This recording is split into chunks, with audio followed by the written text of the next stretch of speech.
Something strange is happening on the moon. Something big.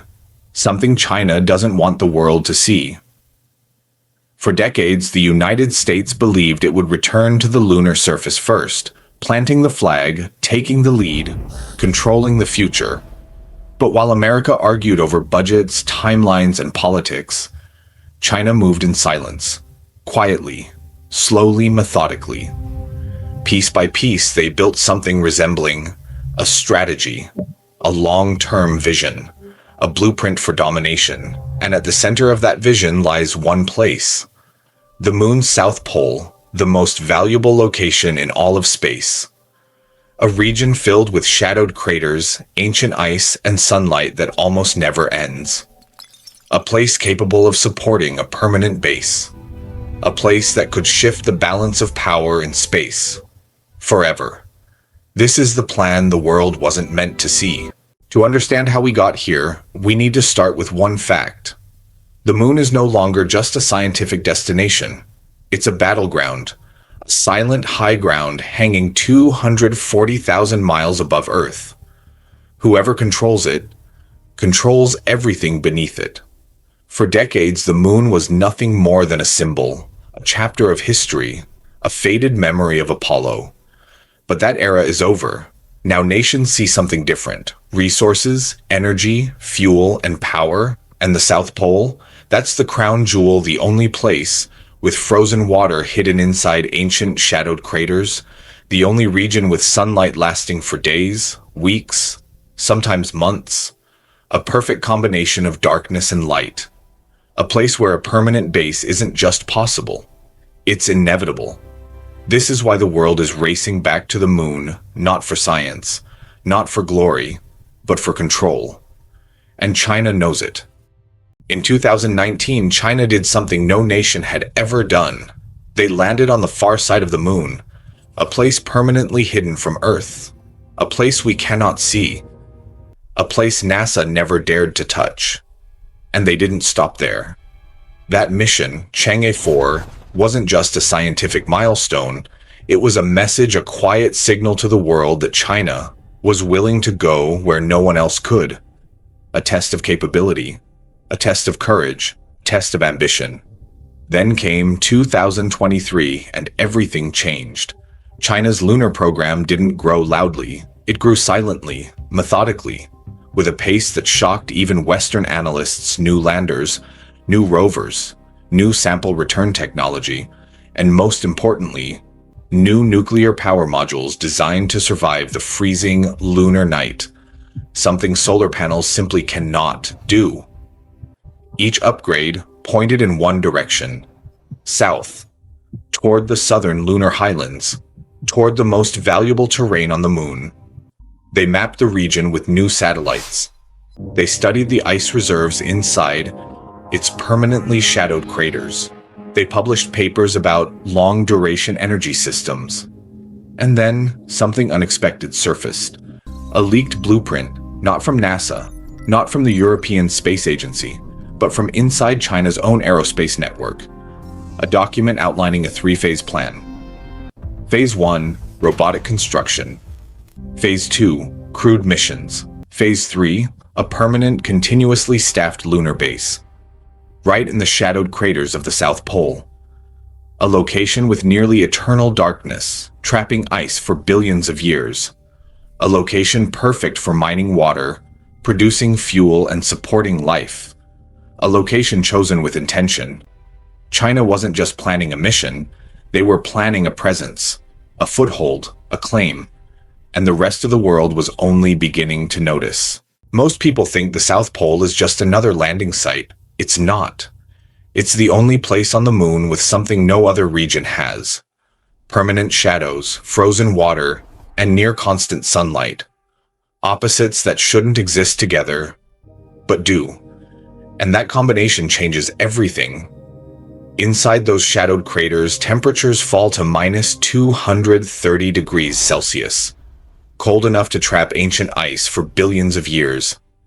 Not a few pockets, not a thin layer, but entire fields of frozen water, preserved since before humans walked the earth. And on the crater, rims above, sunlight hours of it, days, sometimes weeks. Enough to power a base, enough to run life support systems, enough to melt that ice, split it apart, and create something priceless: fuel. And here's the twist. Water means fuel. Fuel means rockets. Rockets mean mobility. And mobility means power. If you can produce fuel on the moon, you don't launch it from Earth.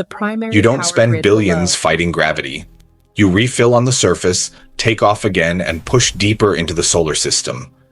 The South Pole isn't just a location. It's a gateway. A launch pad for Mars, a supply depot for deep space, a strategic foothold that could define the next century of exploration. Whoever controls the South Pole controls the future of space travel. Inside NASA, not everyone agrees on how serious this threat really is. Some engineers insist China is still years behind. Technologically, logistically, operationally. They argue that the US has been to the moon before, that America has the experience, the data, the legacy. But others warn that this kind of thinking is exactly why the US is falling behind. They whisper the same sentence again and again: we are already late. In closed-door meetings, younger NASA scientists show charts, timelines, mission logs, all pointing to the same conclusion. China is accelerating rapidly, and NASA is struggling to keep pace. The debate is getting louder, more urgent, more emotional. This isn't a technical disagreement anymore, it's a philosophical one, a fight over the future direction of American space power. Meanwhile, in Texas and Florida, SpaceX is trying to push Starship into lunar readiness. A rocket so powerful it bends the rules of engineering. A vehicle designed for Mars, reconfigured for the moon. But progress isn't linear. Some tests explode, others fail halfway. Schedules slip, hardware breaks, and every setback becomes a headline. SpaceX moves fast, but Washington does not. Budget approvals stall. Contract negotiations drag on. Political committees argue over risk, funding, safety, optics. While China, they don't deal with Congress.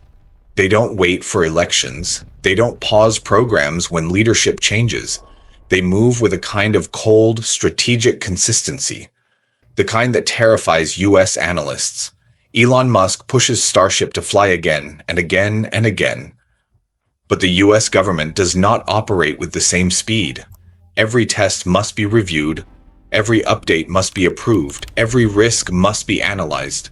Two systems, two strategies, two philosophies, racing toward the same destination, the moon's South Pole. And at the highest levels of power, the conflict becomes geopolitical.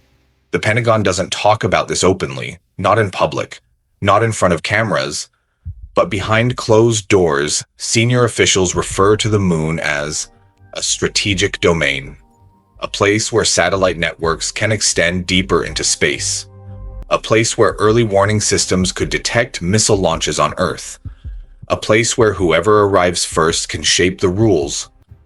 For everyone else, China calls it something very different, not a battlefield, not a defensive outpost, but in their own words, a new frontier for national rejuvenation. Different words, same goal.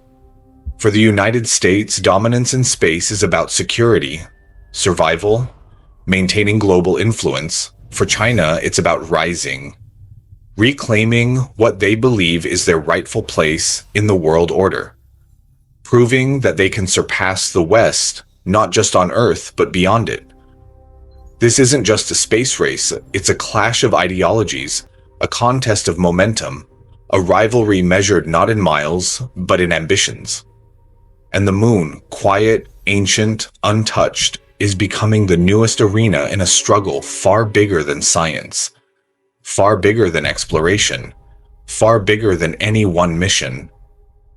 This is about power, and both nations know it. To understand why the South Pole matters, we have to break the mystery into pieces. 5 pieces. Each one small, each one simple, each one dangerously important.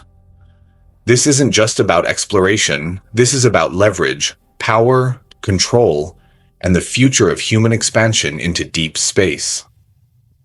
Ice deposits. Inside the darkest craters of the South Pole, temperatures fall to minus 230 degrees Celsius cold, enough to freeze anything, cold enough to preserve water ice for billions of years. These craters never see sunlight, not once, not for a second. They sit in eternal darkness, untouched, since the earliest days of the solar system. And inside that darkness? Ice, ancient, stable, massive ice, the most valuable resource in the history of human space travel. Because ice isn't just water, it's air, it's fuel, it's survival. On Earth, water is ordinary.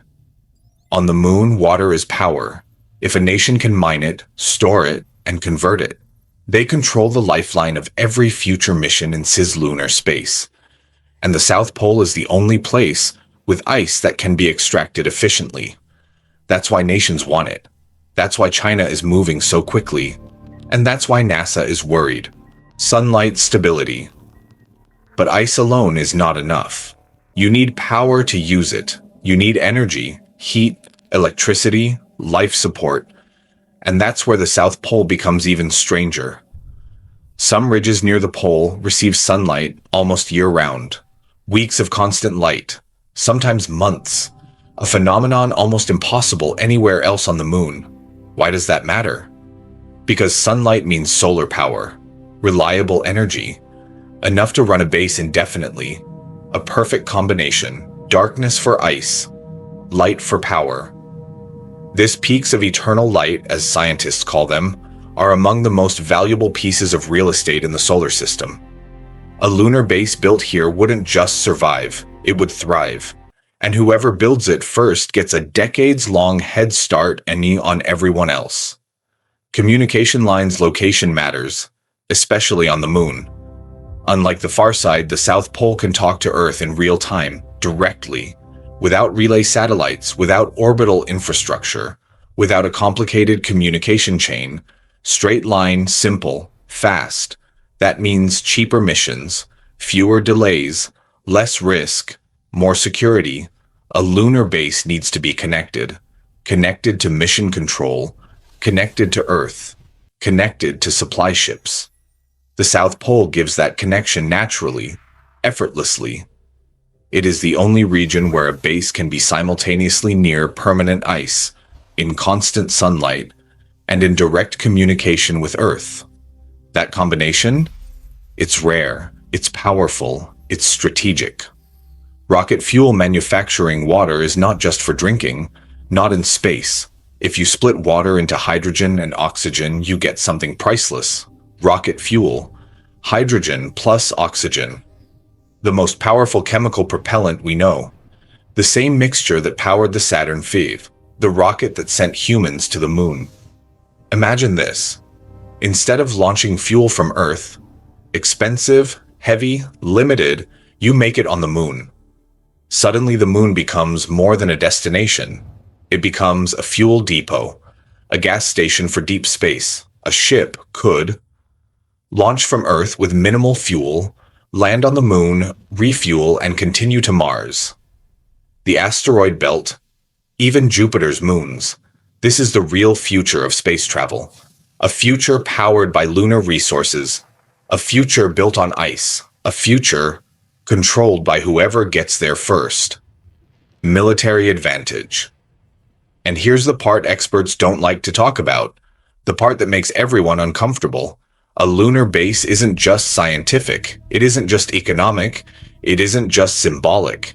It can also be strategic. A base could host sensors, telescopes, communication arrays, early warning systems. From the Moon, you can see Earth in ways impossible from orbit. You can track satellites, monitor launches, watch military activity, map the entire planet with zero interference. No clouds, no atmosphere, no restrictions. This is why the Pentagon calls the Moon a strategic domain, and why China calls it a new frontier for national rejuvenation. Different words, same meaning, same goal. Control the Moon, and you control the gateway to everything beyond it. Control the South Pole, and you control the moon. This is why the South Pole matters. This is why the race is intensifying. This is why the world is watching. Because whoever unlocks these 5 pieces first will shape the next century of human space power. If China gets there first, they don't just land, they settle, they establish, they lock in the resources that matter most, they get access to the water, the ice locked inside ancient shadowed craters, enough to make fuel, enough to support crews, enough to control the lifeline of every mission that follows.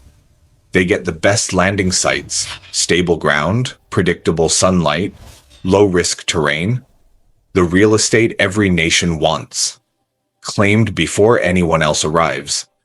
They get the best solar regions, the ridges with near-eternal light, capable of powering a base indefinitely.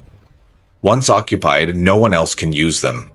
Solar dominance becomes permanent dominance. They get the best crater rims, the high ground, the observation points, the places where telescopes and communication arrays can monitor the entire cislunar environment. And most importantly, they get the first permanent infrastructure. HAB modules, power units, landing pads, mining equipment, everything that makes a presence permanent.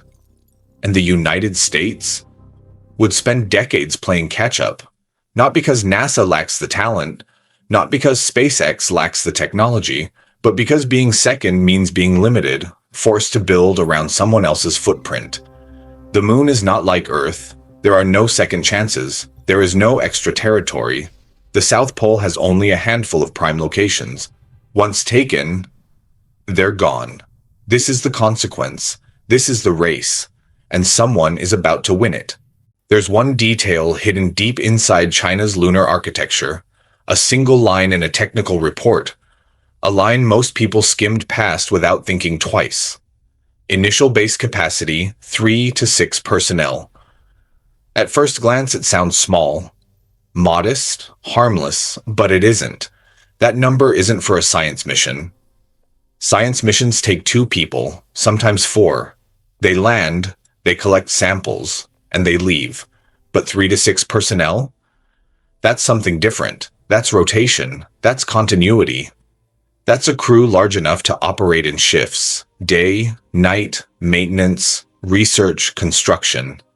This is not a flag planting ceremony. This is infrastructure. This is permanence. The leaked blueprint goes further. Modular power units, expanded life support systems, radiation shelters, underground storage for mined ice, and a docking port designed for frequent landings. Frequent. Meaning scheduled, meaning predictable, meaning routine. That's not how exploration works. That's how a foothold is built, how a frontier becomes a settlement, how a settlement becomes a base. This is the part that caught analysts off guard. Not the technology, not the hardware, but the intent. Because once a nation places rotating crews on the moon, they don't leave. Presence becomes permanence. Permanence becomes ownership. And ownership becomes influence over everything that happens next. 1 line, 3 words, 6 personnel. Enough to change the future of lunar power forever. So what happens next? There are 3 possible futures. 3 paths. 3 outcomes that could shape the next century of human space power. Scenario 1. China wins the race. They reach the South Pole first, quietly, efficiently, before anyone else can react. They set up the base, anchor the first power systems, deploy landers, miners, communication towers. They claim the most valuable regions, the peaks of eternal light, the crater rims, the ice-rich shadows, and America falls behind. Not because NASA failed, but because being second means you inherit the scraps. The long-term consequence? China becomes the gatekeeper of lunar resources, and every nation, including the US, must negotiate access with them. Scenario 2. Dead heat. NASA and SpaceX accelerate. Starship lands. Orion arrives. Artemis crews step onto the lunar surface within months of China's first crew. The moon becomes a tense, divided frontier. Two bases, two empires, two visions for the future. A lunar Cold War. Not fought with weapons, but with technology, infrastructure, and influence. Scenario 3, cooperation, or controlled competition. A rare alliance forms. Shared bases, shared data, shared survival in one of the harshest environments known to humanity. China calls it a new era of cooperation. NASA calls it risk management. But history says that's unlikely. Nations don't share frontiers easily, especially not frontiers filled with water, energy, and strategic high ground. Still, if humanity ever hopes to reach Mars or Jupiter's moons or anywhere beyond, this might be the path we're forced to choose. The race to the moon isn't about flags or footprints. It's about the future of human space power, who controls the resources, who builds the infrastructure, and who writes the rules for every mission that follows. And right now, China is moving faster than anyone expected, faster than NASA planned for, faster than Congress is ready to fund. Every lander, every rover, every blueprint, it all points in one direction, the South Pole, the new high ground, the new frontier. The only question left is, will the world keep up? Will America accelerate? Will SpaceX deliver? Will other nations join the race, or watch from the sidelines as the future is claimed by someone else? Because the moon is no longer a dream. It's a gateway, a stepping stone to everything beyond, and someone is about to reach for it first. So tell me, is China building a new era of exploration, a bold return to the moon that pushes humanity forward? Or is this something else? The first outpost of a lunar empire, a foothold designed to control resources, shape the rules, and dominate the future of space? Because the world is watching, and your answer might say more about the future than any mission ever could.